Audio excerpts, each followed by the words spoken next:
From Utah's first TV station, ABC4 News celebrates 75 years. And welcome to ABC4 News at 10 o'clock. I'm Emily Flores. Glenn Mills has the night off. We do begin tonight at 10 with a Salt Lake City police officer accused of hitting a man with his vehicle, allegedly pinning him between cars, and it's all captured on camera. The officer now facing 2 charges, including a DUI. ABC4's Courtney Johns joining us live outside of Salt Lake City Police Department now with the latest. Courtney? Yeah, Emily, the Salt Lake City Police Department isn't saying much about this incident other than that the officer was off duty at the time and not in one of the police cruisers. Now, the victim, on the other hand, who asked that we call him Theodore Donnie, says this incident is a sign of a much bigger problem. Oh my God. It all starts with Theodore Donnie's vehicle getting rear-ended. Oh my God! But quickly escalates. Donnie says Thomas Cagle told him he was a police officer. It's just not like the thing you lead with, especially when you're in an accident. He says within a matter of minutes, things got heated. He was like telling my girlfriend to stop talking and, you know, like, get her away from me, almost like something like that. But he says he never could have predicted what happened next. Oh my God! Donnie says he was trying to open his trunk when Cagle hit him. I think he saw it as an opportunity to kind of take me out. Donnie says he was pinned for several seconds, saying Cagle just sat there. He had 35 seconds to think about what he had did and back the vehicle up. He could have backed up at any moment, and he chose not to. That's when Donnie says he told his girlfriend to move the vehicle, pulling their car forward. Oh my God! In a statement, Salt Lake City Police Chief Mike Brown says in part, "In reviewing the information and materials I have received so far, I am concerned and disappointed by this incident, which does not align with our core values and expectations." The institutions need to do a better job of vetting these individuals to ensure they're there to uphold the Constitution, protect us, not crush people's legs because they see an opportunity to do that.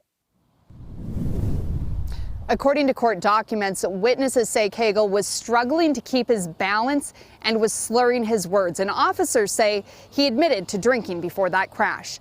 Reporting live in Salt Lake City, Courtney Johns, ABC4 News.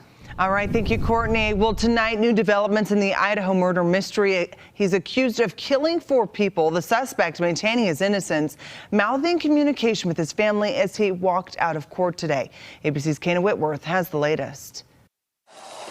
Tonight, the extraordinary moment an Indiana state trooper approaches Idaho murder suspect Bryan Kohberger and his father during one of 2 traffic stops in mid-December during their 2,500-mile road trip home in his white Hyundai Elantra.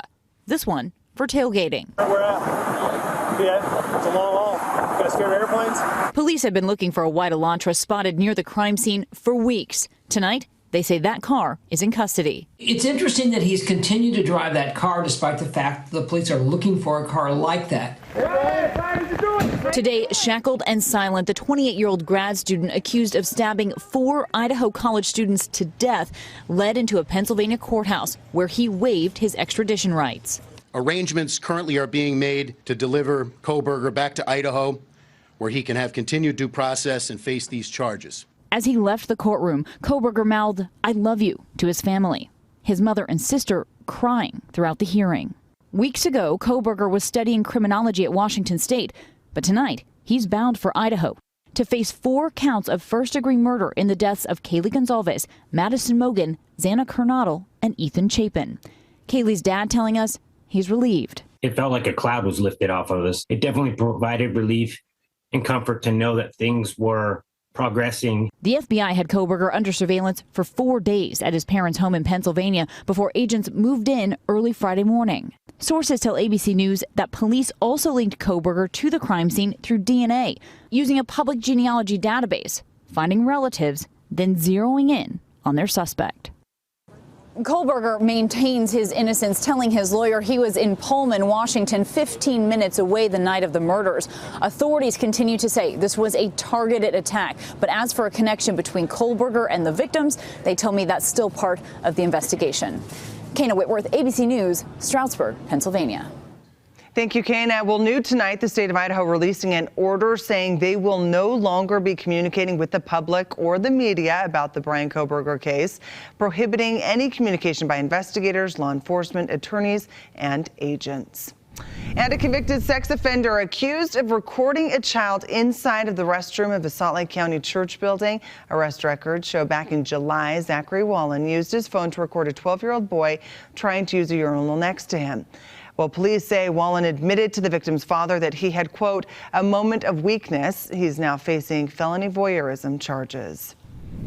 All right, switching gears now, let's head over for a first look at the forecast tonight. Chief Meteorologist Alana Brophy tracking the latest of these systems we just keep getting hit with, Alana. Yeah, Emily, we're still unsettled out there tonight. We do have a few flurries falling in different portions of the state. This is what it looked like when the sun went down. 5:13. Tell me that's not gorgeous. Chris Williams catching this one over the Great Salt Lake with the water reflecting the clouds and the colors. What it looks like right now as we sit at freezing. Temperature's actually going to warm up. We've got that southerly flow and a few flurries, not just in Salt Lake County, but in the northern portion of the state as a weak system is impacting us. Satellite radar kind of shows what I'm talking about there. Area of low pressure just clipping the Four Corners area. It's a quick mover, not a tremendous amount going on out there, but with colder temperatures, any bit of flurry can easily slick up. And as we take a look right now on the storm tracker radar, you can see towards Cache Valley, Farmington, so Davis County, Weber County, and then in and around Salt Lake. Just some light snow shower activity tonight, remaining unsettled. But as we head through tomorrow, things quiet down just briefly. Freezing in Salt Lake,